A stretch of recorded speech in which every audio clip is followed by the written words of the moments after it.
সুনামগঞ্জে বন্যার পানি নামতে শুরু করায় স্পষ্ট হতে শুরু করেছে রাস্তাঘাট ও ঘরবাড়ির ক্ষয়ক্ষতির চিহ্ন। পানি পুরোপুরি নেমে না যাওয়ায় ক্ষতির পরিমাণ নিরূপণ করতে পারেনি প্রশাসন। বসতভিটার ব্যাপক ক্ষতিগ্রস্ত হওয়ায় ঘরে ফেরা নিয়ে অনিশ্চয়তায় বানভাসী লোকজন। চলতি মাসের মাঝামাঝি সময় থেকে উজানের ভারী বৃষ্টি ও পাহাড়ি ঢলে সুনামগঞ্জের নদ নদীর পানি বেড়ে বিপদসীমা অতিক্রম করে। ঈদুল আজহার সকাল থেকে প্লাবিত হতে থাকে জেলা সদর সহ উপজেলার ১,৩০২টি গ্রাম। বন্যার কারণে কাঁচা ঘরবাড়ির ব্যাপক ক্ষতি হয়। জেলার ৮,০২১টি পুকুরের মাছ ভেসে গেছে এবং অন্তত ৩,০০০ কিলোমিটার সড়ক পানিতে তলিয়ে যায়। ২.৫ থেকে ২,৭০,০০০ টাকার মতো মাছ ছিল, খাদ্য লাগাই আর কি। মাছগুলো চলে যায়, নেট টুট ভেঙে ফেলে দিই। আর আমার পাশে যে পুকুরটা ছিল ওখানে আমার রেণু ছাড়া ছিল। বন্যার পানি কমে যাওয়ায় বানভাসী লোকজনের মধ্যে স্বস্তি ফিরলেও ঘরে ফিরতে পারছেন না অনেকে। বিধ্বস্ত ঘরবাড়িতে যেতে না পেরে এখনো ৫০৩টি আশ্রয় কেন্দ্রে অবস্থান করছে প্রায় ১৩,০০০ মানুষ। ঘরে জ্বরে ভাঙ্গিয়া টাইডিয়া করে বেড়া উড়া ভাঙ্গিয়া হালাই দিছে খানি অনেক এনে কোয়াটারে যাই লইছে আমরা হিন্দা সবে ঘর হানিত থাক এই ফানি চারিবাদি জিনিসপত্র ভাঙ্গিয়া লাখি কুড়া সপ্তাহ বাসায় নিছি কি আমরা বিরাট একটা অশান্তিতে আছি। বন্যার পানি পুরোপুরি কমলে ক্ষয়ক্ষতির পরিমাণ নিরূপণ করে মন্ত্রণালয়ে চিঠি দেওয়ার কথা জানিয়েছে জেলা প্রশাসন। উপজেলা অনুযায়ী ক্ষতিগ্রস্ত খামারিদের তালিকা করা হয়েছে, সেই তালিকা আমরা সংশ্লিষ্ট ঊর্ধ্বতন কর্তৃপক্ষকে প্রেরণ করা হয়েছে। সাহায্য সরকারি পর্যায় থেকে কোনো ত্রাণ বা সাহায্য সহযোগিতা আসলে সেগুলো আমরা সঠিকভাবে সেই ক্ষতিগ্রস্ত তালিকাতে মানে ক্ষতিগ্রস্ত চাষি বা খামারিদের মাধ্যমে বিতরণ করব। বন্যার পানি নামতে শুরু করলেও এখনো জেলায় প্রায় ৩ লাখ মানুষ পানিবন্দী রয়েছে। Independent news. এ নিয়ে আরো জানাতে সুনামগঞ্জ থেকে যুক্ত হচ্ছেন সহকর্মী জাকির হোসেন। জাকির, বন্যার পানি নামতে শুরু করলে আসলে দুর্ভোগের শুরু হয়, তো কি পরিমাণ ক্ষয়ক্ষতি দেখছেন সুনামগঞ্জে, আর আজকের পরিস্থিতি কেমন বন্যার?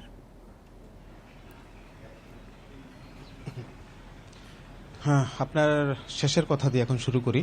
আজকে সুনামগঞ্জে সুরমা নদীর পানি এই মুহূর্তে বিপদসীমার ৪৮ সেন্টিমিটার নিচ দিয়ে প্রবাহিত হচ্ছে, অর্থাৎ পানি কমছে কিন্তু খুবই ধীর গতিতে পানি কমছে, যার ফলে মানুষের যে একটা দুর্ভোগ সেটা কিন্তু প্রকট আকার ধারণ করেছে। কারণ সুরমা নদীর পানি যদিও কমেছে, সুরমা তীরবর্তী আবাসিক এলাকাগুলো থেকে পানি নেমে গেছে, কিন্তু হাওর অধ্যুষিত এলাকা অর্থাৎ সুনামগঞ্জ সদর ছাড়াও যে আরও ১১টি উপজেলা যে প্লাবিত হয়েছিল সেই উপজেলাগুলো থেকেও পানি নেমে গেছে।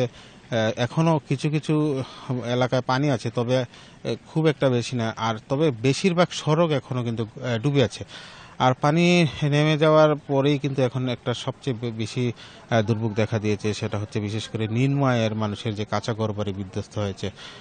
সেই কাঁচা ঘরবাড়ি বিধ্বস্ত হয়ে যাওয়ার ফলে এখন পর্যন্ত মানুষ পানি নেমে গেলেও আশ্রয়কেন্দ্রে বা অন্যান্য আত্মীয় স্বজনদের বাড়িতেই অবস্থান করছে। এর কারণ আসলে এখন যেভাবে ঘর বিধ্বস্ত হয়েছে তারা এই ঘরে বসবাস করার অনুপযোগী হয়ে পড়েছে প্রায়। এখন যে তারা নিজের ঘরে যাবে, কবে যাবে, এটা নিয়ে তারা অনেকটাই এখন দুশ্চিন্তায় পড়েছে। আমি যদি সুনামগঞ্জ সদর উপজেলার সুলতানপুর, এখন পর্যন্ত সুনামগঞ্জ সদর উপজেলার সুলতানপুর, ইসলামপুর সহ বেশ কয়েকটি গ্রামে আমরা গতকালকে আমি গিয়েছি, আমরা দেখেছি বিশেষ করে নিম্নায়ের মানুষের ঘরবাড়ি এতটাই বিধ্বস্ত হয়েছে যে এখানে আসলে এই মুহূর্তে যদি সরকার বা প্রশাসনের পক্ষ থেকে তাদেরকে সহায়তা না করে তারা আবারও যে ঘরে ফিরে যাবে এমন পরিস্থিতি নেই। আর আরও যে অন্যান্য উপজেলাগুলো রয়েছে, সেই বিশেষ করে হাওর অধ্যুষিত এলাকা, হাওর অধ্যুষিত যে গ্রামগুলো রয়েছে সেই সব গ্রাম একদিকে যেমন এই মুহূর্তে কিন্তু ঢেউয়ের আঘাত আছে। একটু আবহাওয়া পরিস্থিতি খারাপ হলেই ঢলের সাথে সাথে কিন্তু ঢেউয়ের আঘাতও একটি যুক্ত হয়। সব মিলিয়ে আসলে ঢেউয়ের আঘাতেও মানুষের ঘরবাড়ি বিধ্বস্ত হচ্ছে। তো সার্বিকভাবে আমরা এখন যেটা দেখছি, এই মুহূর্তে যদি সরকারিভাবে বিশেষ করে নিম্নায়ের মানুষকে যদি সহায়তা না করে তাহলে আর তারা ঘুরে দাঁড়ানো খুব কঠিন হয়ে যাবে। এই ছিল আমার কাছে সুনামগঞ্জের বন্যা পরিস্থিতি সর্বশেষ। সুনামগঞ্জ থেকে বন্যা পরিস্থিতির খবর জানাচ্ছিলেন সহকর্মী জাকির হোসেন। এদিকে নেত্রকোনায় বন্যা কবলিত এলাকায় দেখা দিয়েছে খাদ্য ও সুপেয় পানির সংকট। এদিকে আরো জানাতে নেত্রকোনা থেকে যুক্ত হচ্ছেন সহকর্মী লাভলু পাল চৌধুরী। লাভলু, বন্যা দুর্গতদের পর্যাপ্ত ত্রাণ সরবরাহ করা হচ্ছে কিনা সে বিষয়ে বিস্তারিত জানাবেন, আর নদ নদীর পানির কি অবস্থা নেত্রকোনায়? নদ নদীর পানি কমে আসায় কিন্তু আসলে বন্যা পরিস্থিতির উন্নতি হয়েছে, তবে এলাকায় কিন্তু যে দুর্ভোগ কিন্তু সেটা কিন্তু আসলে এখনো রয়ে গেছে। আমি গতকালও কিন্তু সদর উপজেলার নারিয়াপাড়া একটি গ্রামে গিয়েছিলাম, সেখানেও কিন্তু আসলে বাড়িঘর থেকে পানি নামলো, কিন্তু বাড়ির সামনে যে রাস্তা সেগুলো কিন্তু এখনো তলিয়ে রয়েছে। অনেক জায়গায় যদিও রাস্তা আসলে রাস্তা থেকেও পানি নেমেছে, কিন্তু সেখানেও কিন্তু আসলে কাদায় সয়লাব থাকে, মানুষ কিন্তু চলাচল করতে পারছে না। ত্রাণ বিতরণের কথা যেটি বলছিলেন, আমি কিন্তু যখন এই গ্রামগুলো ঘুরি তখন কিন্তু আসলে যে শ্রমজীবী মানুষ যারা আছে, খেটে খাওয়া মানুষ যারা আছেন, তারা কিন্তু আসলে হাতে কিন্তু কাজ দিয়ে আজকে 6 থেকে 7 দিন ধরে তাদের হাতে কোনো কাজ নেই। তারা বলছিলেন যে পানি নেমে গেলেও কিন্তু এখন এলাকায় কাজ না থাকায় তারা কিন্তু আসলে সংসার, তাদের সন্তানাদি নিয়ে কিন্তু তারা খাবার সংকটে রয়েছে। আমি জেলায় যে ত্রাণ ও পুনর্বাসন কর্মকর্তা রয়েছেন তার সাথে আমি যখন কথা বলি, তিনি কিন্তু বলছিলেন যে তারা কলমাকান্দা এবং খালিয়াজুড়ি উপজেলায় 10 মেট্রিক টন যে চাউল এবং 4.5 লাখ টাকা তারা বরাদ্দ দিয়েছেন এবং 200 প্যাকেট খাবার যে বরাদ্দ দিয়েছিলেন বন্যার শুরু থেকে এখন পর্যন্ত কিন্তু সেই বরাদ্দ নতুন করে কিন্তু তারা আর বরাদ্দ দিচ্ছেন না। এই কারণে কিন্তু আসলে শ্রমজীবী মানুষ যারা রয়েছেন, খেটে খাওয়া মানুষ যারা রয়েছেন, তাদের যে চাওয়া পাওয়াটা, তাদের যে হাতে কাজ নেই, তাদের যে সংসার চলছেন, তারা কিন্তু আসলে সেই দুর্ভোগের মধ্যে রয়ে গেছেন, তারা কিন্তু সেই বিপদের মধ্যে রয়ে গেছেন। আরেকটি বিষয় যে সবচেয়ে বড় সমস্যা যেটি দেখা দিয়েছে বন্যা কবলিত এলাকার মানুষ বারবার যেটি বলছিলেন, সেখানকার যারা কৃষক রয়েছেন তাদের কিন্তু আসলে যে গবাদি পশু রয়েছে, তার বাড়ির সামনে, বাড়ির পাশে যে জমি রয়েছে, হাওর রয়েছে, মাঠ রয়েছে, যেগুলো পানিতে তলিয়ে গেছিল সেখান থেকেও পানি নামছে, কিন্তু সেখানের যে ঘাস, সেই ঘাস কিন্তু এখন আর গরুর খাওয়ার উপযুক্ততা না থাকায় কিন্তু আসলে গরুর যে খাদ্য যে সংকট, সেই সংকট কিন্তু তাদের একটি দিশেহারা অবস্থা হয়ে পড়েছে। গবাদি পশুর ব্যাপক ক্ষয়ক্ষতির আশঙ্কা করা হচ্ছে। আর নেত্রকোনা থেকে জানাচ্ছিলেন সহকর্মী লাভলু পাল চৌধুরী। সুরমা, কুশিয়ারা, সোমেশ্বরী নদীর 6 পয়েন্টে পানি এখনো বিপদসীমার উপরে। তবে ভারী বৃষ্টি কমে যাওয়ায় সিলেট, সুনামগঞ্জের বন্যা পরিস্থিতি স্বাভাবিক হলেও মৌলভীবাজারে দেখা দিয়েছে স্বল্প মেয়াদে বন্যা। বন্যা পূর্বাভাস ও সতর্কীকরণ কেন্দ্র এবং জলবায়ু গবেষকদের আশঙ্কা, 2 দফা বন্যার পানি সরে যাবার আগেই জুলাইয়ের শুরুতে উজানের ঢলে আবারও হতে পারে বন্যা। চেরাপুঞ্জি ও আসামে ভারী বৃষ্টির সঙ্গে উজানের ঢল। জুনে 2 দফা বন্যায় তলিয়ে যায় সিলেট, সুনামগঞ্জ। তবে কয়েকদিনের পরিস্থিতি স্বাভাবিক হলেও মৌলভীবাজারের অবস্থা নাজুক হচ্ছে। জুনে সিলেটে স্বাভাবিক বৃষ্টি হয় 841 মিলিমিটার, সেখানে এবছর 18 দিনে বৃষ্টি ঝরেছে 1600 মিলিমিটারেরও বেশি। সেই সাথে আসাম, মিজোরাম, মণিপুর রাজ্যের ভারী বৃষ্টির পানি বরাক নদী দিয়ে সুরমা ও কুশিয়ারায় উপচে পড়েছে। 2022-এর জুনে সিলেট অঞ্চলে বৃষ্টি হয়েছিল 1456 মিলিমিটার। সম্প্রতি অস্বাভাবিক বৃষ্টি এই এলাকার বন্যার প্রকোপ বাড়িয়ে দিচ্ছে। সামগ্রিকভাবে সবগুলো নদীরই পানি সমতল হ্রাস পাচ্ছে। আশা করছি আমরা আমাদের যে সামগ্রিকভাবে যে পূর্বাভাস রয়েছে আগামী 72 ঘন্টায়, তো সেই বিভিন্ন আবহাওয়া সমস্যা তথ্য অনুসারে তো পরবর্তী 72 ঘন্টার মধ্যে আমাদের এই বন্যার যে পরিস্থিতি রয়েছে সিলেট, সুনামগঞ্জ অঞ্চলে সেটা ক্রমান্বয়ে উন্নতির দিকেই যাবে। বন্যা ও জলবায়ু গবেষকেরা বলছেন, এ মাসে 2 দফা বন্যার পানি সম্পূর্ণ নেমে যাবার আগেই জুলাইয়ের শুরুতে আবারও পাহাড়ি ঢলের শঙ্কা রয়েছে। জুলাইয়ের প্রথম সপ্তাহে আরেকটা বন্যা আসতে পারে এরকম ওই এলাকায়। তো একটা জায়গায় যদি এরকম রিপিটেডলি বন্যা হয় 2বার 3বার, তখন কিন্তু ক্ষয়ক্ষতির মাত্রাটা জ্যামিতিক হারে বাড়বে। হাওরে বন্যা থেকে বাঁচতে সাধারণত ডুবন্ত বাঁধ নির্মাণ করা হয়, তবে অপরিকল্পিত আন্তঃসড়ক ও নাব্যতা সংকটে ঢলের পানি নামতে সময় নিচ্ছে। শক্ত বাঁধ, মিডিয়াম বাঁধ আর একটু দুর্বল বাঁধ, এটা পানির প্রবাহ অনুযায়ী 1। 2 নম্বর, এই যে মনসুন ফ্লো, হিউজ ফ্লো, এটাকে এনশিওর করার জন্য ফ্লাড ফিউজ করা হয়েছে। এমনভাবে করা হচ্ছে যাতে পানি দ্রুত একটা সুনির্দিষ্ট দরজা দিয়ে যায় এবং গর্তটা যাতে নিয়ন্ত্রণের মধ্যে থাকে, এবং ওই ধান কাটার পরে পানির চাপ পড়লে ওইটা যাতে সহজে খুলে যায়। গবেষকেরা বলছেন, সিলেট বিভাগে হাওরের পানি নামতে কিশোরগঞ্জের মিঠামইন অষ্টগ্রামের সড়ক কোনো প্রভাব ফেলে না। সড়কটি উত্তর দক্ষিণে ভাটির দিকে হয় পানি প্রবাহে বাধা সৃষ্টি করছে না। Shahriar Anirban, independent News, Dhaka.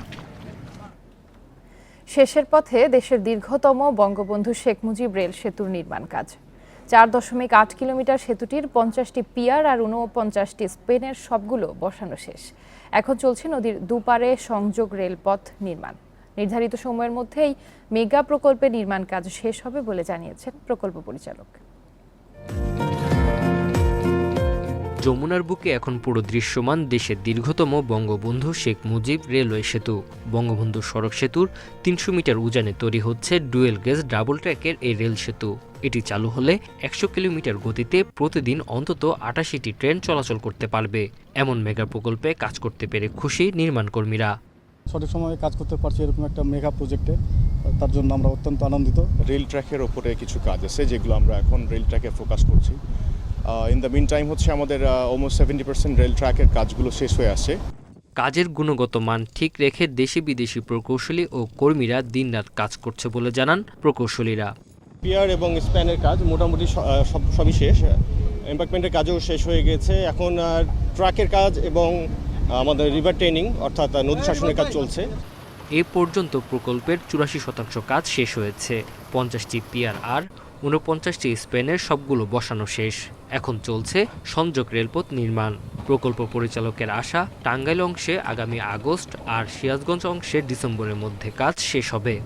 PR 24 পর্যন্ত ট্র্যাকের ইনস্টলেশন কমপ্লিট করেছি, বাকি ট্র্যাকের ইনস্টলেশন গ্র্যাজুয়ালি হবে।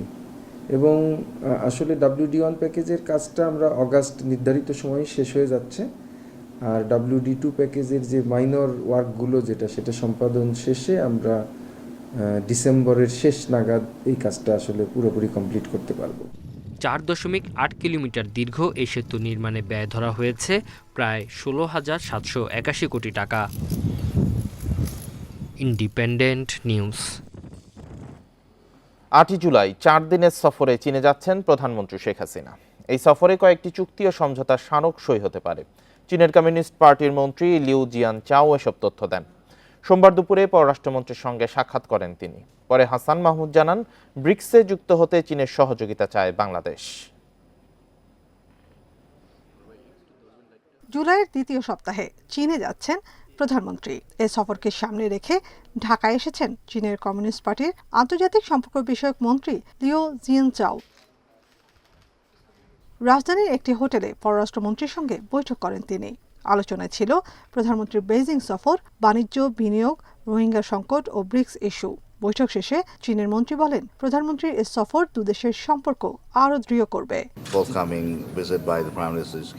প্রধানমন্ত্রী শেখ হাসিনাকে চীন সফরে স্বাগত জানাই। বাংলাদেশে পণ্য উৎপাদন, বিনিয়োগ বাড়ানো এবং অবকাঠামো নির্মাণে আরও সহযোগিতা দিতে প্রস্তুত চীন। প্রধানমন্ত্রীর সফরে দুই দেশের মধ্যে বেশ কয়েকটি চুক্তি সই হতে পারে, আমরা তারই প্রস্তুতি নিচ্ছি।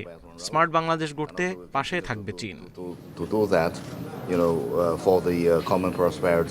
পরে পররাষ্ট্রমন্ত্রী বলেন, আন্তর্জাতিক জোট ব্রিক্সে যুক্ত হতে বেইজিংয়ের সমর্থন চেয়েছে ঢাকা। চীনা কমিউনিস্ট পার্টির মন্ত্রীর সঙ্গে তিস্তা প্রকল্প প্রসঙ্গটি আলোচনায় আসেনি। তিস্তা নিয়ে আজকে আলোচনা হয়নি, আমার সাথে ওভারঅল ডেভেলপমেন্ট নিয়ে আলোচনা হয়েছে। যে কোনো ফরম্যাটে ব্রিক্সে যাতে বাংলাদেশের অন্তর্ভুক্তি হয়, সেটি মেম্বার কান্ট্রি আর partner country, whatever the decision BRICS takes, সেটা নিয়ে আলোচনা করেছি। তাদের সমর্থন সহায়তা কামনা করেছে। সামনে যে মাননীয় প্রধানমন্ত্রী সফরে যাচ্ছেন, সেই সফরে গুরুত্বপূর্ণ অগ্রগতি হবে। 8 থেকে 11 তারিখের মধ্যে হওয়ার সম্ভাবনা বেশি। রোহিঙ্গা প্রত্যাবাসন ইস্যুতে চীন তার চেষ্টা অব্যাহত রাখার প্রতিশ্রুতি দিয়েছে বলেও জানান মন্ত্রী। Nafizatullah, Independent News, Dhaka. Russell's viper বা চন্দ্রবোরা সাপ নিয়ে বিভিন্ন জেলায় আতঙ্ক ছড়ালেও চট্টগ্রাম অঞ্চলে এই সাপের অস্তিত্ব নেই। তবে রাসেলস ভাইপার ভেবে অন্য সাপ মারার ঘটনা ঘটছে প্রতিনিয়ত। সাপ নিয়ে বিভ্রান্তি বা ভয় না ছড়িয়ে সবাইকে সচেতন হওয়ার পরামর্শ দিয়েছেন গবেষকরা। মাসখানেক ধরে সামাজিক যোগাযোগ মাধ্যমে চলছে রাসেলস ভাইপার নিয়ে আলোচনা ও আতঙ্ক। আর গুজবের ডালপালা এত বেশি ছড়িয়েছে যে চট্টগ্রামে রাসেলস ভাইপার আতঙ্কে মেরে ফেলছে অন্য সাপ। গত শুক্রবার একটি অজগর সাপকেও পিটিয়ে মারা হয়েছে লোহাগাড়ায়। গবেষকরা বলছেন, অনেক বছর আগে বাঁশখালী এলাকায় রাসেলস ভাইপারের অস্তিত্ব ছিল। 2 বছর আগে সীতাকুণ্ডে এই সাপ পাওয়ার দাবি ওঠে সামাজিক মাধ্যমে, কিন্তু সেখানে গিয়ে তার কোনো অস্তিত্ব পাওয়া যায়নি। চট্টগ্রাম অঞ্চলে কিছু ঐতিহাসিক রেকর্ড আছে যেখানে বলেছে যে বাঁশখালী অঞ্চলে এটা দেখা গেছে, বহু বছরের পুরনো, তারপর আর এর মধ্যে কখনো দেখা যায়নি। নদীর পানির সাথে ভেসে ভেসে সাপটা হচ্ছে যে অনেক দূর পর্যন্ত ছড়িয়ে গেছে। তো সেক্ষেত্রে হচ্ছে যে আমাদেরকে সচেতন থাকতে হবে যাতে হচ্ছে যে এই অঞ্চলগুলোতে না হয়। গত 3 বছরে চট্টগ্রামের কোনো হাসপাতাল বা ক্লিনিকে রাসেলস ভাইপার কাটা কোনো রোগী পাওয়া যায়নি বলে জানিয়েছে স্বাস্থ্য বিভাগ। যে কেউ যদি সাপের কামড়ের দ্বারা আক্রান্ত হন, যত দ্রুত সম্ভব আপনারা আমাদের নিকটস্থ উপজেলা স্বাস্থ্য কমপ্লেক্সে আসবেন, এখানে চিকিৎসার সুব্যবস্থা আছে।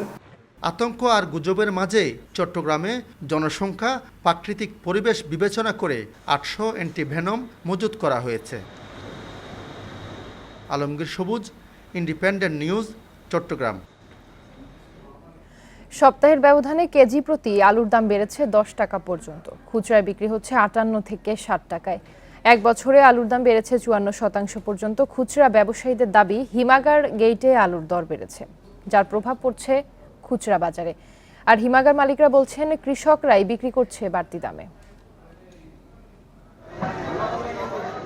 এক মাস আগে খুচরা বাজারে আলু বিক্রি হয় 50 থেকে 52 টাকায়, যা এক বছর আগেও ছিল 35 থেকে 40 টাকায়। সপ্তাহের ব্যবধানে আলুর দাম বেড়েছে কেজি প্রতি 5 থেকে 10 টাকা। বর্তমানে রাজধানীর কাউরান বাজার, মহাখালী বাজার ও মালিবাগে খুচরায় প্রতি কেজি আলু বিক্রি হচ্ছে 58 থেকে 60 টাকা দরে। সবজি হিসেবে সবচেয়ে বেশি ব্যবহৃত হয় আলু, তাই আলুর দাম বাড়ায় ভোগান্তিতে ক্রেতারা।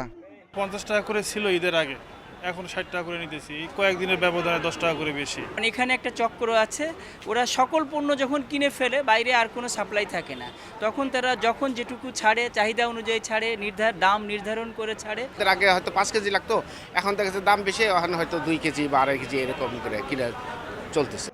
বিক্রেতারা বলছেন আলুর বাজার অস্থির হওয়ার পেছনে হিমাগারের ব্যবসায়ীরা দায়ী। আলু কিনতেছে 55, 56, বেচতেছে 60। মালদা লাগবে 5 গাড়ি, 3 গাড়ি, এখানে কেজিতে 5 টাকা 6 টাকা বাড়তি। এখন কোলেস্টোরের হাতে হলো সব নিয়ন্ত্রণ। কোলেস্টোরের বাজার ছাড়ে, ওই পরিমাণ ছাড়ে বাজারের প্রাইস থাকে। কোল্ড স্টোরেজ অ্যাসোসিয়েশন বলছে হিমাগারগুলোতে 30 লাখ টন আলু মজুদ আছে, তবে উৎপাদন খরচ বেড়ে যাওয়ায় কৃষকও দর বাড়িয়েছেন। এতে খুচরা বাজারে আলুর দাম বাড়ছে। গত বছর আলু শর্টেজ থাকার কারণে ইমম্যাচিউরড আলু, যেটা ডিসেম্বর, জানুয়ারি, ফেব্রুয়ারিতে 30% আলু তারা জমি থেকে উত্তোলন করে বিক্রি করে দিচ্ছে, এবং এই 30% আলুটা শর্টেজ হয়েছে। এবার কৃষকরা আলু বিক্রি করেছে 25 টাকা থেকে 40 টাকা কেজিতে, এবং এবার আলুর দাম বৃদ্ধির মূল কারণ এটাই, এবং এবার কিন্তু ব্যবসায়ীরা তেমন লাভ করতে পারছে না। কৃষি সম্প্রসারণ অধিদপ্তরের তথ্য মতে এবার আলুর উৎপাদন হয়েছে 1,10,00,000 টনের বেশি, কিন্তু হিমাগার মালিকরা বলছেন উৎপাদন 70 থেকে 80 লাখ টন। দেশে বছরে আলুর চাহিদা 90 লাখ টনের বেশি, ফলে ঘাটতি আছে 10 থেকে 15 লাখ টনের মতো। Shafiul Alam Sujan, Independent News, Dhaka. ঢাকা, গাজীপুর, নরসিংদী সহ অন্তত 6 জেলায় শত শত কোটি টাকার স্থাবর সম্পত্তির খোঁজ মিলেছে ছাগলকাণ্ডে সমালোচিত এনবিআর কর্মকর্তা মতিউর রহমান ও তার পরিবারের। কোথাও বাংলো বাড়ি, কোথাও রিসোর্ট, আবার কোথাও শিল্প কারখানা গড়ে তুলেছেন এনবিআরের এই কর্মকর্তা। সম্পত্তির মালিকানা পেয়েছেন 2 বউ, সন্তান ও ভাইয়েরাও।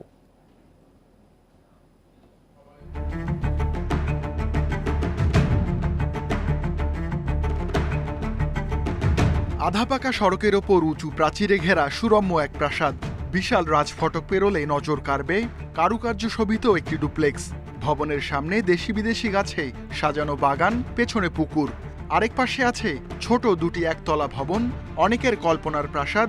রাজস্ব কর্মকর্তা মতিউরের স্ত্রী লাইলা কানিজের গ্রামের ঠিকানা নরসিংদীর রায়পুরার মরজালে বছর 2 আগে নির্মাণ করা হয় এই প্রাসাদ। দ্বিতীয় স্ত্রী শাম্মী আক্তারের গ্রামের ঠিকানাও কম সুন্দর নয়। চারদিক সবুজে ঘেরা, মাঝখানে একটি দৃষ্টিনন্দন ডুপ্লেক্স। ফেনীর সোনাগাজী উপজেলার সোনাপুরে এই বাড়িটি নির্মাণ করা হয় 10 বছর আগে। দ্বিতীয় স্ত্রীর নামে ঢাকায় রয়েছে আরও অন্তত 2টি ফ্ল্যাট। সবচেয়ে বড় কথা হলো উনি আমার ভগ্নিপতি, ওরা আমার, শিবু আমার ছোট বোন, এই হলো আমার ভাগিনা। সেটাই হলো আমাদের বড় পরিচয়। স্থাবর সম্পদের ভাগ প্রথম স্ত্রী বেশি পেয়েছেন বলে জানা গেছে। রাজধানীর বসুন্ধরা আবাসিক এলাকার ডি ব্লকে লতায় মোড়ানো 7 তলা এই ভবন লাকির নামেই। ভবনের 7ম তলা বিশেষভাবে সাজানো। এখানেই বাস করেন মতিউর ও লাকি। এর 2 ভবন পরে 13.5 কাঠা জমিতে নির্মাণ করা হচ্ছে 15 তলা বিলাসবহুল ভবন। সুইমিং পুল, ব্যায়ামাগার সহ আধুনিক নানা সুবিধায় ভরপুর হবে এই আধুনিক পরিবেশ বান্ধব ভবনটি। স্থানীয়রা জানান এই জমির মালিক মতিউরের পরিবার। 4 জেলা জুড়ে মতিউর পরিবারের বাণিজ্যিক ও শিল্প স্থাপনার প্রমাণ মিলেছে। নরসিংদীর মর্জালে প্রায় 100 বিঘা জমির ওপর পার্ক কাম রিসোর্ট গড়ে তুলেছেন মতিউরের স্ত্রী। বিশাল লেক, শিশুদের রাইড, বাংলো, বাগান, কি নেই সেখানেই। এই পার্কের মালিক আমি তো জানি ডক্টর মতিউর রহমান। ওরা আমার 1 লাখ 2 লাখ করে 4 লাখ টাকা দিছে, এরপরে আর কোনো টাকা হতো না, আর জমিও দল করে না। গাজীপুরের টঙ্গীর এই বিশাল কারখানার নাম এসকে ড্রিমস। প্যাকেজিং সামগ্রীর প্রায় 40,000 স্কোয়ার ফিটের এই কারখানার মালিকানায় রয়েছেন মতিউর রহমানের ভাই। কাজ করেন 1,500-এর বেশি কর্মী।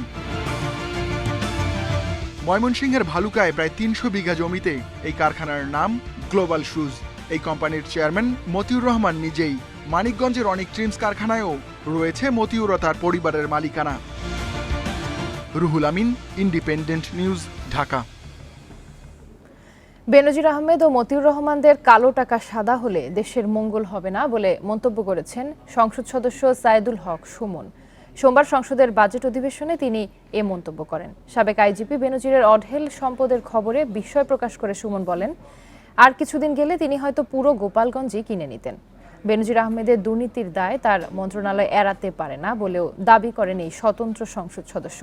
এছাড়া টাকা পাচার হওয়ার কারণে বাজেট সংকুচিত হচ্ছে বলেও মনে করেন তিনি। এদিকে অর্থমন্ত্রী আবুল হাসান মাহমুদ আলী জানান, গত জুলাই থেকে এপ্রিল পর্যন্ত বাংলাদেশে কর্মরত বিদেশিরা 130.58 মিলিয়ন ডলার নিজ দেশে নিয়ে গেছে।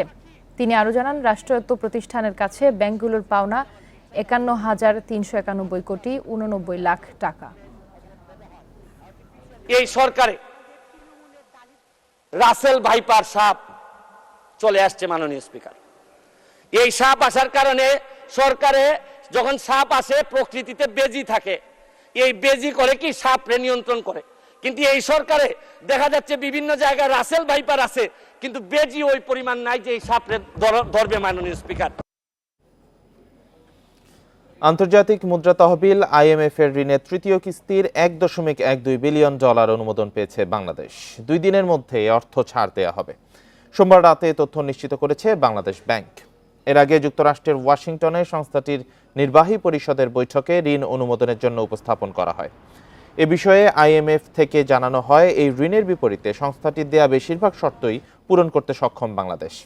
এর আগে কিস্তির অর্থ ছাড়ের শর্ত বাস্তবায়ন এবং অর্থনৈতিক সংস্কারের অগ্রগতি দেখতে 24 এপ্রিল সংস্থাটির একটি মিশন ঢাকায় আসে। তারা সরকারের বিভিন্ন সংস্থার সঙ্গে বৈঠক করে। বৈদেশিক মুদ্রার রিজার্ভ কমায় গত বছরের 30 জানুয়ারি IMF এর সঙ্গে 770 কোটি ডলারের ঋণ চুক্তি করে বাংলাদেশ।